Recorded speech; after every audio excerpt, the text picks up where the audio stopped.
We've got Star Wars news regarding Kathleen Kennedy getting exposed over the desperate move that she made that led to the Mandalorian and Grogu backlash from Star Wars Celebration over in Japan. Now, one question: what in the world is Kathleen Kennedy thinking? Star Wars Celebration 2025 just proved that Kathleen Kennedy is completely out of touch with fans once again. So, no Mandalorian and Grogu trailer, no big reveals, just more of the whole Kathleen Kennedy tone deaf decisions that that's left Star Wars on life support.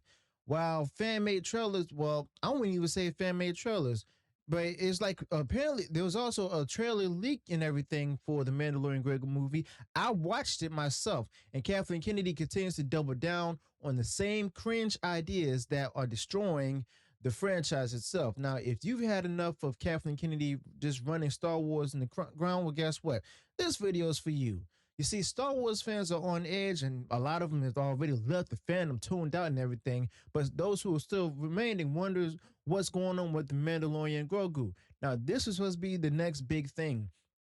A return to glory, some sort of spiritual follow up to the earlier Disney Plus era that gave people a bit of hope. But instead, what we got is a jacked up version of Stinky the Hutt.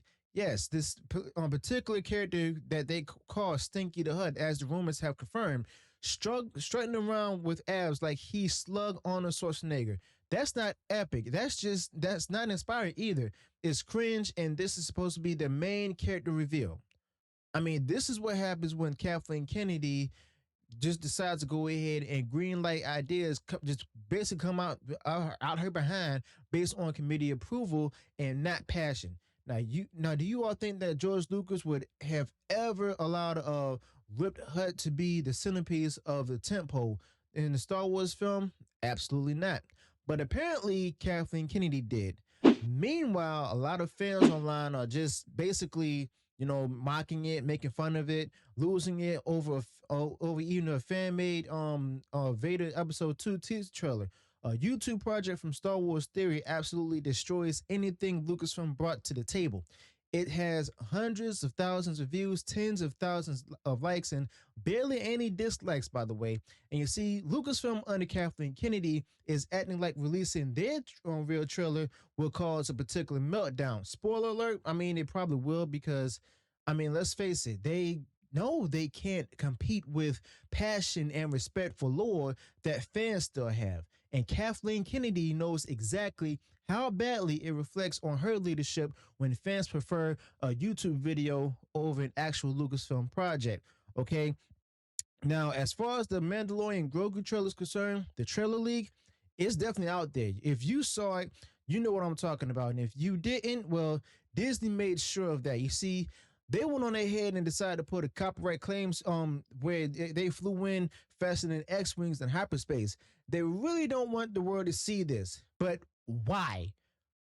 Simply because the trailer isn't some grand cinematic return to form. It's a collection of meh action.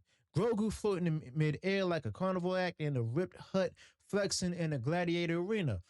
That right there is kind of bizarre, and it's also disconnected. It's a fever dream from people who have clearly lost the plot. And you see, Lucasfilm is spiraling. You see, they've got no roadmap, no clear leadership, just endless spin-offs and soft reboots. Dave Filoni's characters keep getting elevated to A-tier roles that they were never meant for.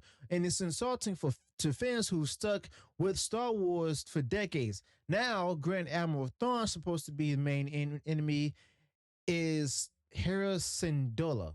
I mean, that's one of the dumbest takes in the Star Wars history. It's also insufferable. You see, Hera was a fine side character in Rebels, but she's not Thrawn's equal. This is just basically Star Wars fan fiction on steroids. Matter of fact, I think Rebels is fan fiction anyway.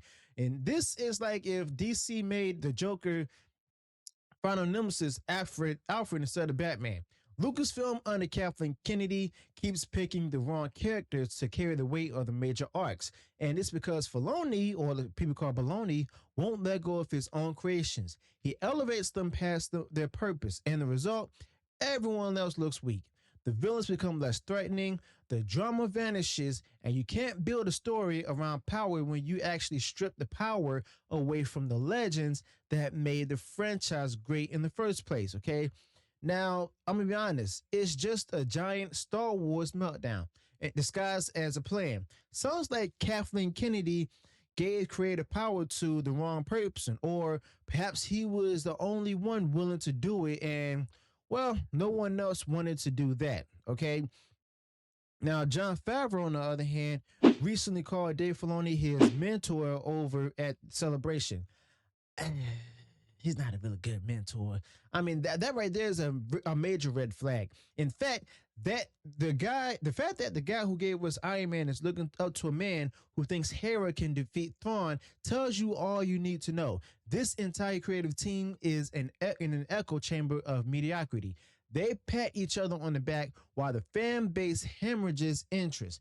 And Star Wars fans don't want participation trophies. We want heroes. We want real stakes. We even want good villains. And we're not getting any of that anymore. Now, the trailer, from what I saw, looks, I mean, fine, but some of it might even be on physical sets instead of, the set of the volume for once. But it doesn't, matter how good the backdrop looks when the story is garbage. You see, they already burned every bridge that they had with season 3 of The Mandalorian. That was the moment that everything actually fell apart. And the excitement for this film is built on a lot of shaky ground. And if it ends up being, another glorified side quest, well, guess what? Fans will check out for good, and you only get but so many chances. Now, Ahsoka season 2 is coming, and no one's even asking for that, to be honest with you. The first season was definitely a complete disaster. I mean, total narrative collapse. Dave Filoni, on the other hand, tried to force a fan fiction fantasy by turning Sabine Wren into a Jedi and making Thrawn a clueless passive villain. They turned one of the greatest tacticians in Star Wars history into a joke on that show. Ahsoka didn't rescue the franchise itself, but it did help to bury it.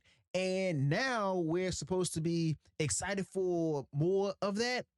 Nah, for me, that's a hard pass. I didn't even watch season 1, not watch season 2. And thanks to Kathleen Kennedy, there's Starfighter, or as I like to call it, just basically Strike 3.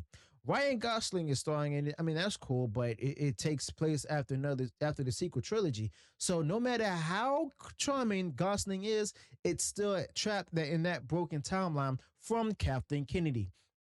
Now, that nightmare continuity from Kathleen Kennedy, where Luke Skywalker gave up Palpatine, returned with zero explanation, and somehow Rey knew everything about everything with no real training. And this is what we're building toward. This is the big vision.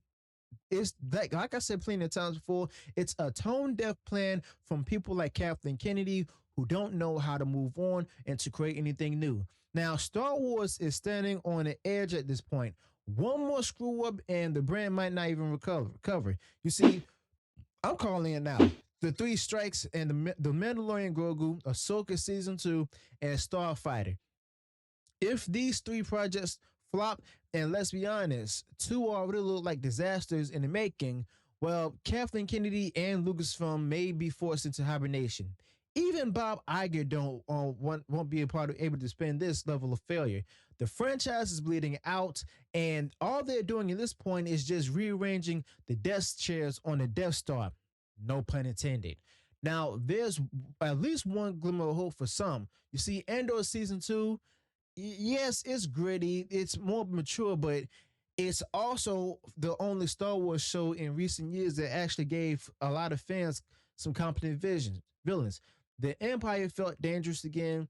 They weren't plagued for laughs, and that's why the tension worked. You see, that's why fans respected it, even if it wasn't a lightsaber fest. But the problem with it, it came after the damage was already done. It was too little, too late. People are already checked out, okay? Because y'all let me know about that in the comments as well. But if Andor had dropped right after Rogue One, or at least before it, I mean, people would have lost their minds in a good way. It would have been a cultural juggernaut. Instead, it came after the Book of Boba Fett, after Kenobi, after the Rise of Skywalker. I mean, all of which gets destroyed in the fan ranking.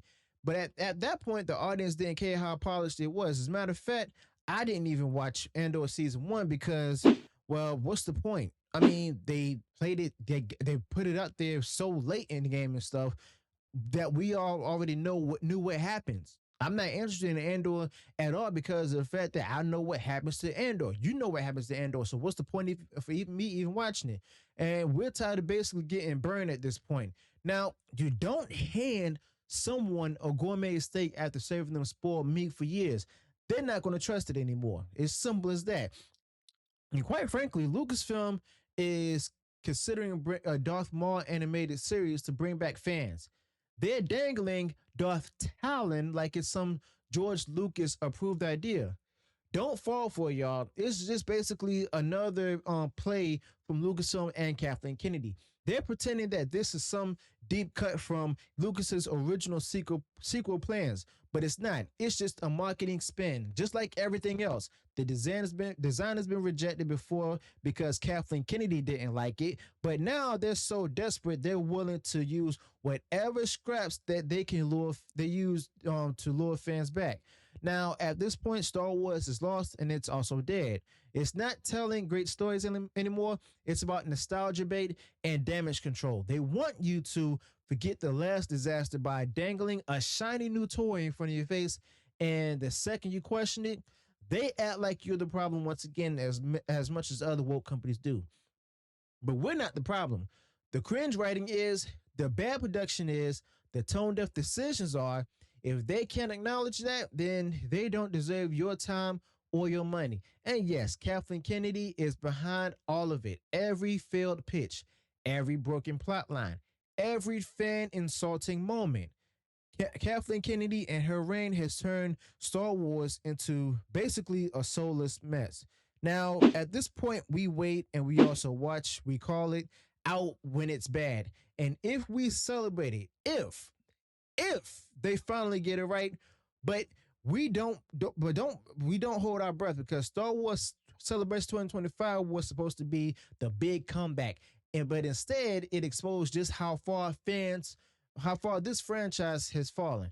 From the insane cope of hiding trailers to elevating B-tier characters as saviors of the galaxy. And it's clear that the people who are still in the ship are asleep at the controls, and the next explosion is coming. Whether it's the Mandalorian and Grogu or Ahsoka Season 2 or Starfighter, something's going to blow. And this time, the fans won't be the ones having the meltdown. You see, they'll just go ahead and just start pointing fingers at Kathleen Kennedy and say, you did this, okay? So let me know your thoughts about this in the comments below. Be sure to include any additional thoughts and details in the comments. Be sure to subscribe to the channel, smash the like button in this video if you enjoyed what was shared, and also turn on the bell notifications for future uploads. And I'll see you all in the next one. Until then, peace.